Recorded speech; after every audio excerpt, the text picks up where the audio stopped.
Kembali lagi di Intan Rooms dan kali ini kita membahas mengenai mental block. Wah, banyak banget yang ngomong mental block ya, tapi ternyata pas saya udah baca jurnalnya, jangan-jangan saya juga mengalami ini ya. Mental block itu apa sih? Kondisi di mana seseorang mengalami kesulitan untuk memproses atau mengakses informasi tertentu yang sebelumnya mereka kuasai.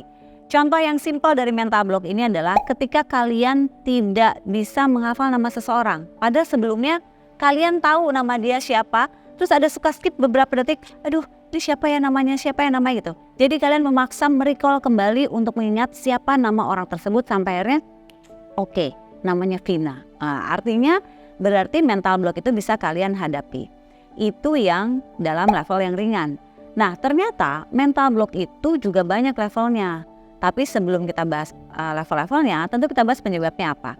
Penyebab dari mental block ini biasanya karena kita kurang fokus ya. Banyaknya pikiran, stres, kemudian banyaknya tugas yang bersamaan, kemudian banyaknya tuntutan, kecemasan, tekanan yang tinggi ternyata menyebabkan mental block. Nah, kalau mental blocknya ya seperti tadi ya, lupa mengingat nama orang tapi kemudian setelah kita pikirkan kembali, oh jadi ingat namanya ini, itu masih kategori yang ringan. Tetapi ketika kita sering sekali nggak bisa mengakses hal-hal yang dulunya kita bisa, lalu benar-benar kita skip, kita nggak ngerti gimana caranya, dan bisa mengganggu aktivitas pekerjaan kita, ini sudah mulai serius. Jadi poinnya adalah kalau sudah sampai mengganggu ke pekerjaan atau kewajiban kita atau rutinitas kita, berarti mental block ini sudah harus ditangani ya.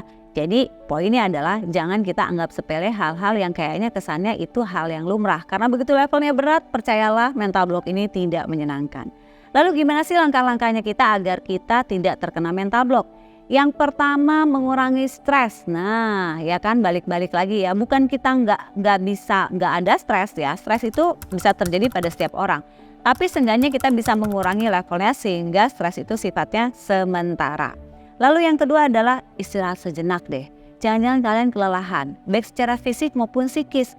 Sehingga namanya fokus kalian tuh pecah ya. Dan kalian susah mengingat hal-hal, bahkan hal yang sangat sering terjadi pun kalian bisa lupa gitu. Ini karena apa? Adanya kelelahan dari fisik dan juga psikis.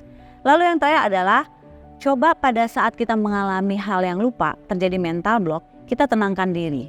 Dan kita berusaha untuk mengingat agar apa memori yang terlupa tadi bisa kembali atau ke recall ya. Jadi teman-teman, mental block ini adalah hal yang wajar, bisa terjadi pada banyak orang. Namun kalau terjadi hampir setiap hari dan signifikan serta sudah mulai mengganggu aktivitas pribadi teman-teman sehari-hari maupun profesional, maka ini saatnya teman-teman untuk berkonsultasi kepada profesional. Ingat ya teman-teman ya, yang berhubungan dengan mental jangan pernah dianggap sepele karena khawatirnya begitu kalian menyadari levelnya sudah berat. Oke, mudah-mudahan mental blocknya selesai sampai hari ini aja ya.